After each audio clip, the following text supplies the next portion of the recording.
Hey there, welcome to the podcast today. I've actually got an episode that's a little bit different today. I've got my amazing wife, Elicia, on again. But today we're going to talk about the topic of couples in business. Elicia and I have been running this business together, our business coaching business for massage therapists called Massage Champions. We've been running that for, what would it be, maybe 2 years since I have been full-time in it. And Elicia did run it for a while before that by herself, and I was doing a little bit of the training and that sort of stuff, but nowhere near as heavily involved. And our background is that we both ran our own separate businesses before that. Elicia, of course, the massage clinic for 16 years, and I ran a digital marketing agency. So I had a handful of staff as well doing things like website design and Facebook ad campaigns for clients. So we've both come from this sort of background of business leadership, small business ourselves, some success there, sometimes struggle as well over that time. It was a journey for each of us. And now we work together. And I think, when we talk to our clients, we actually do have a handful of our clients that are also partners in business as well as life. And it adds a whole new level of complexity to everything that goes on. So I thought, hey, why not just have a chat about that, Part of this is a little bit like relationship counselling on air publicly for Elicia and myself. No, not really.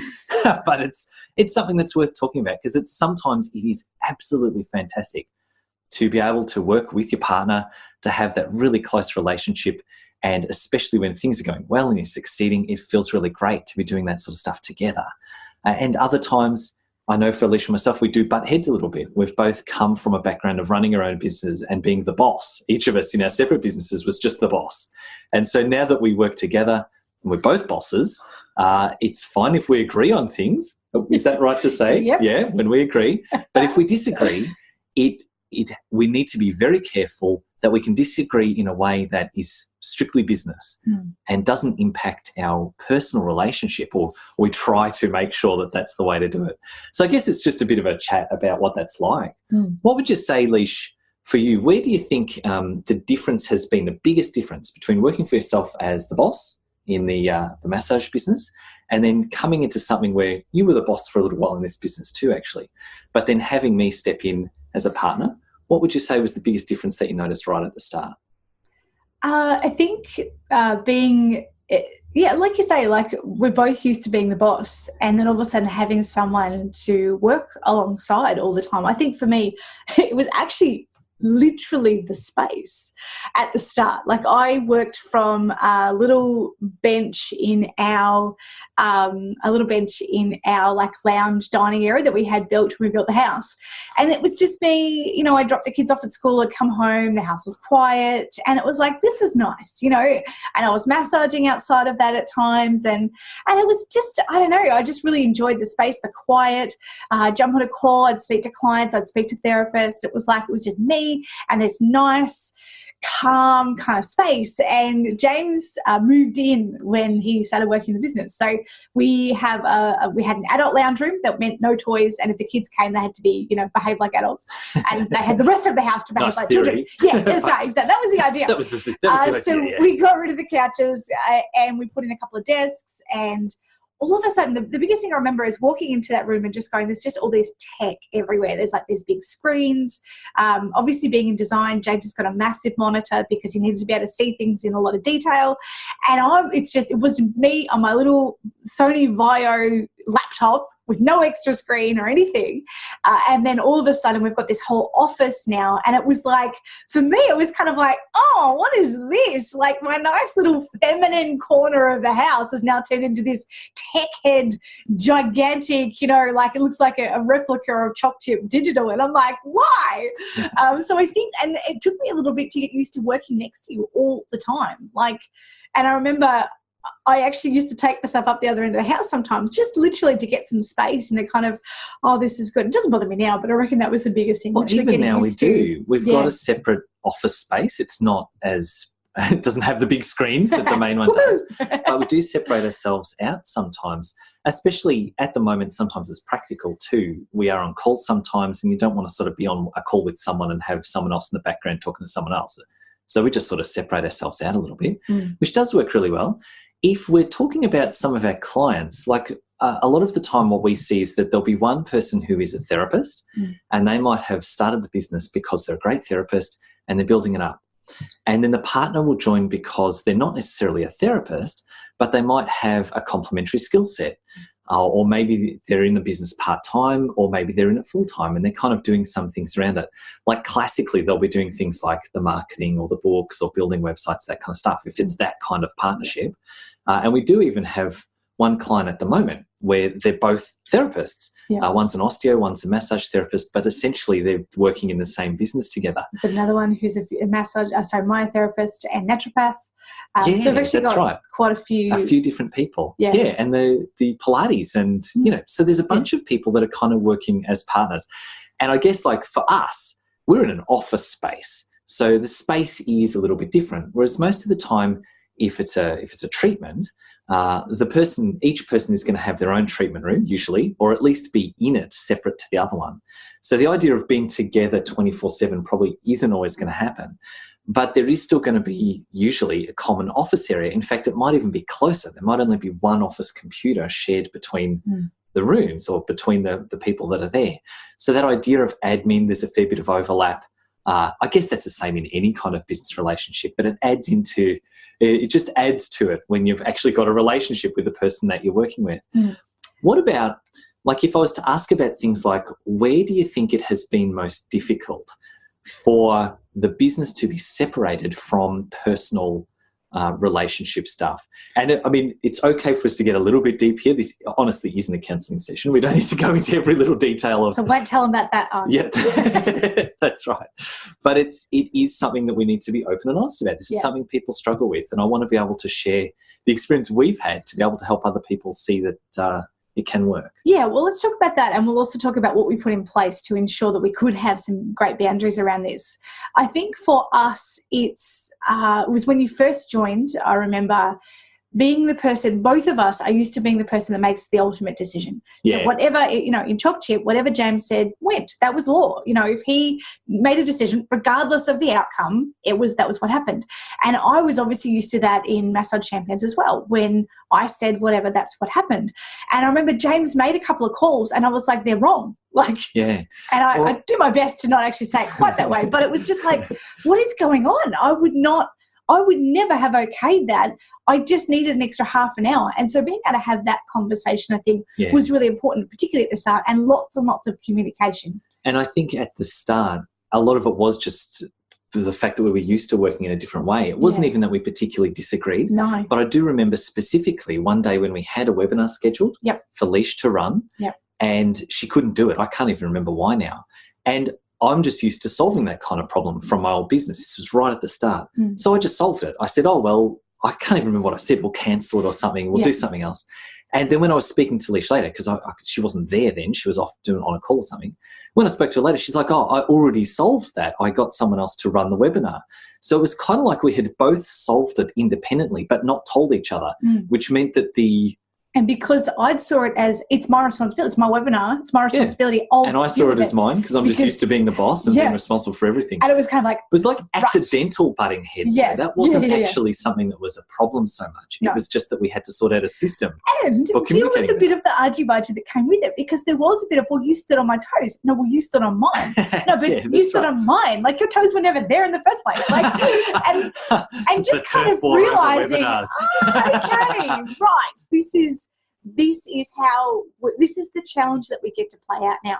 I think the biggest thing for me moving forward into working together, so I would often joke that the reason that our marriage has always done so well is because we worked in separate businesses. Yeah. So it meant that if he had challenges in Chop Chip or whatever it was, he'd come home, we'd have a conversation, I'd give him brilliant ideas.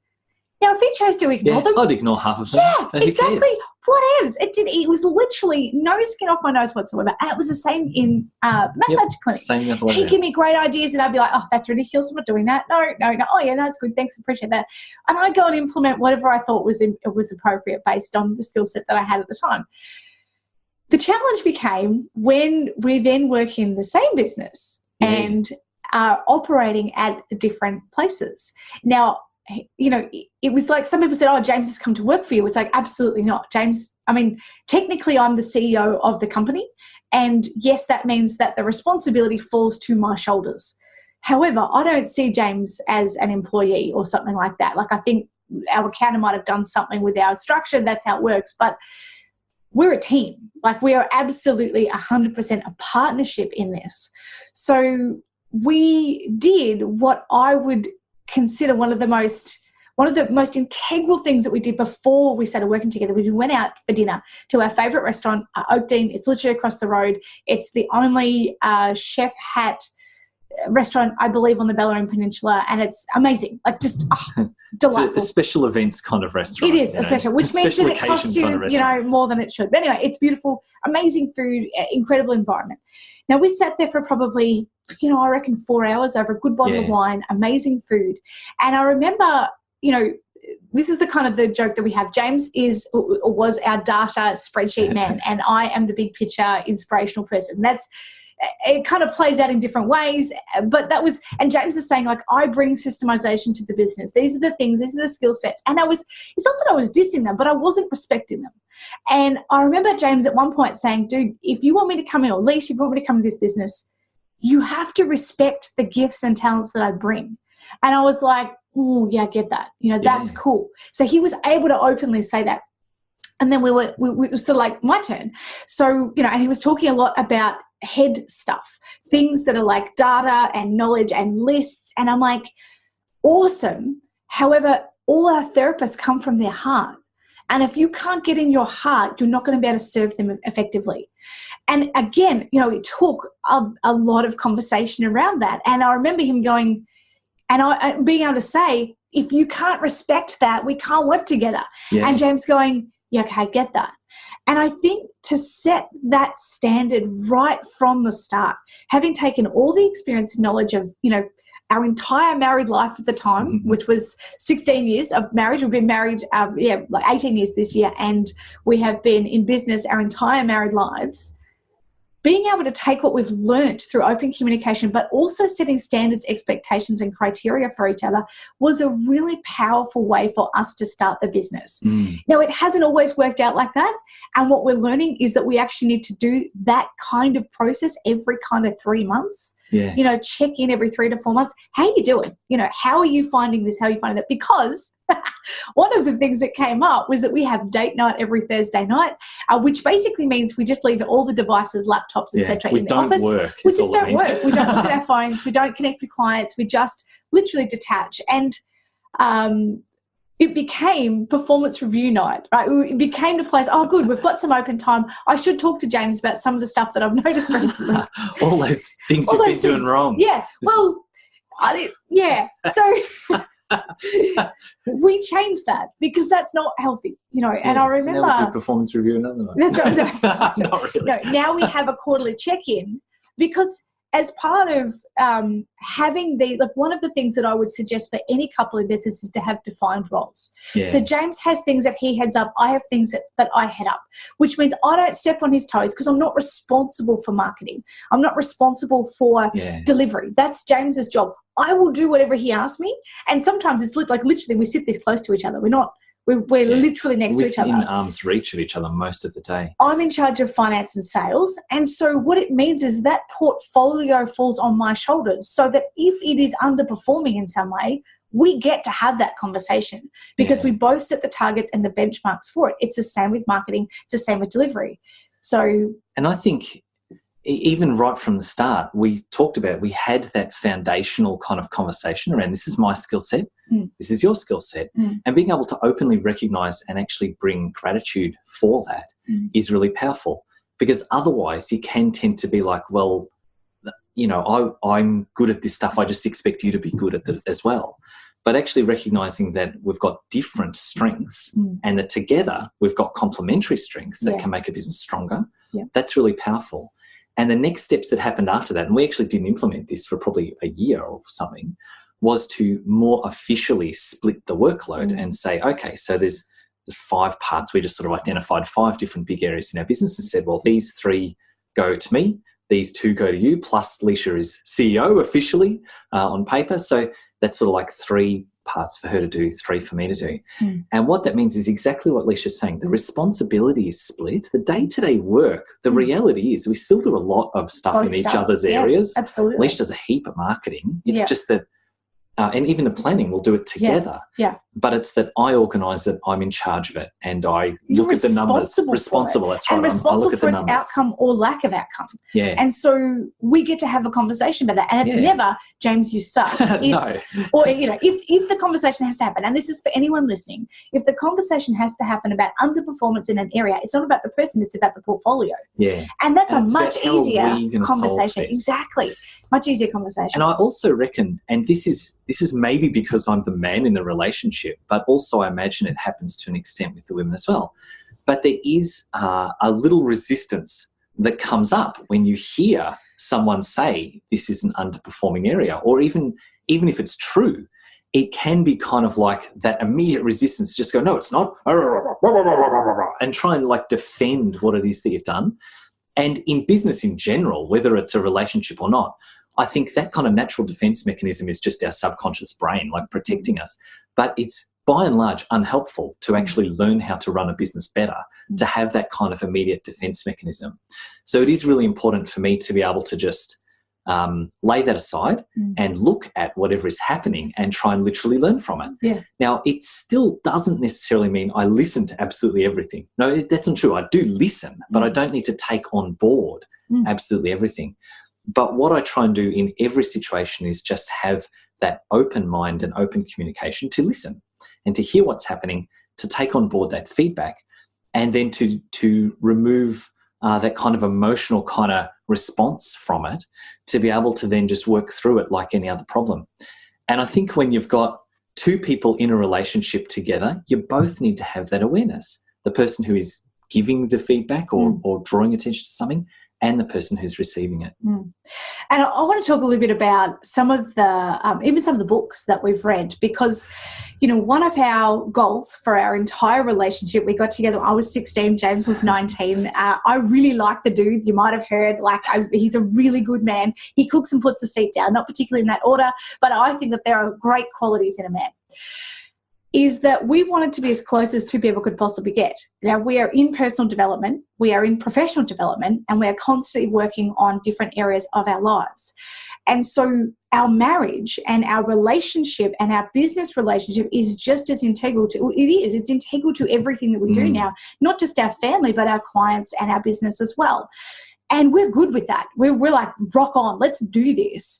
And I have a great book that I've read a bunch of books. Real Marriage by Mark Driscoll was phenomenal. Loved that. And I love Alison Armstrong, who talks about the keys. She has written a book called The Keys to the Kingdom and the Queen's Code, and learning about masculine and feminine energy and how that plays out. And it's not male and female, but it's masculine and feminine.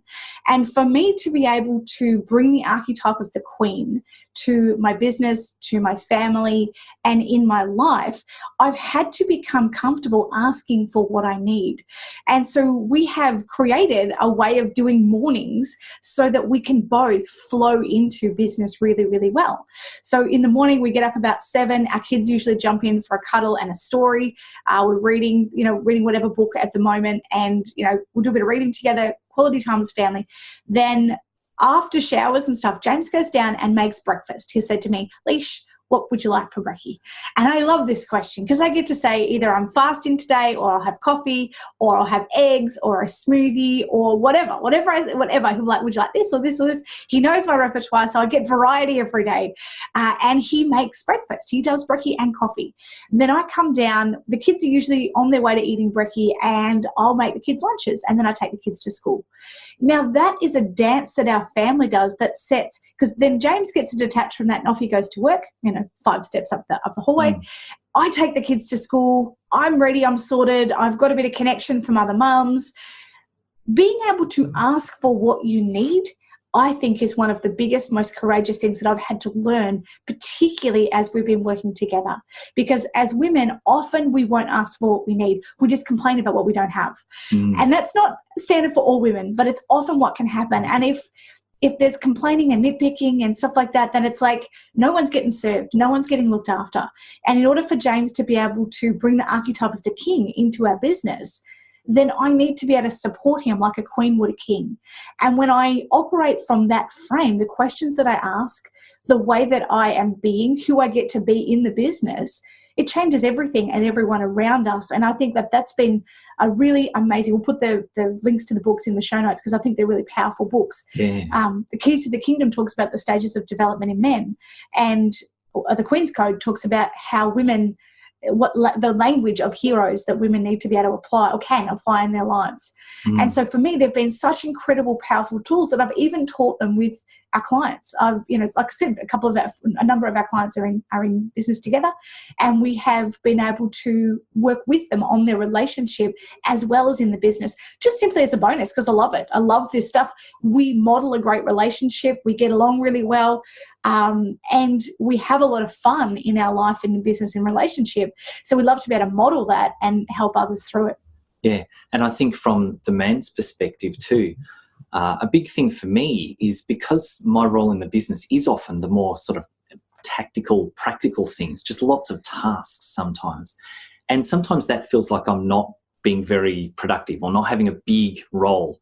And I reckon, I don't know if this is just me or men or if this is everyone, but I like to feel like I've got a big responsibility. I like to feel like I'm on a mission, that this is actually something that's making a difference in the world. And just doing Facebook ads for a couple of days doesn't have that kind of ring to it. So a big part for me is being able to draw a step back sometimes and say, why am I actually doing all this? Why am I working in this business right now? There's a community of people that I care about that we are making an absolute difference to. And it's the same in a clinic. You've got the community around you that you're building the health of. And sometimes in the moment, I don't need to feel like the boss. I don't need to feel powerful in a big picture sense when I can look at, but why am I doing this right now? Because even if there's small tasks, if it's got a big outcome, then it can still feel like a really powerful, really fulfilling place to be. And it is, in truth. It's all those small tasks that end up making the big difference, right? So being able to focus on that and make it happen is a way of being able to still step into mission and having that big influence, even while doing the day-to-day tasks. I love it. It's awesome. I think do you have anything else you want to say? Of course. My I can amazing say many wife. things. I know. However, I think I've said what's been really valuable for you guys today. So it's a really interesting conversation. If anyone listening to this, if you're in a partnership business, if you're in business with your life partner, I should say, feel free to drop us a note. Like, I'd love to hear how it goes for you, what challenges you come up with, as well as any other tips you have of how to make it work super, super well. We're always looking for ways to improve this, right? He needs help. No. Yeah, thanks. We'll talk about that at performance review night. Yeah, that's right. But no, seriously, drop us a note. I'd love to touch base with other people walking the same journey. And I hope what we've been able to share today gives you at least a bit of insight into how it can work, because we do love working together. It's an absolutely, almost the best part of this whole business is being able to work together with someone that I really love personally and deeply, as well as have a mission of contribution in our business with. It's super fulfilling and I love it. I totally agree. Thanks heaps, James. I love you. See you later.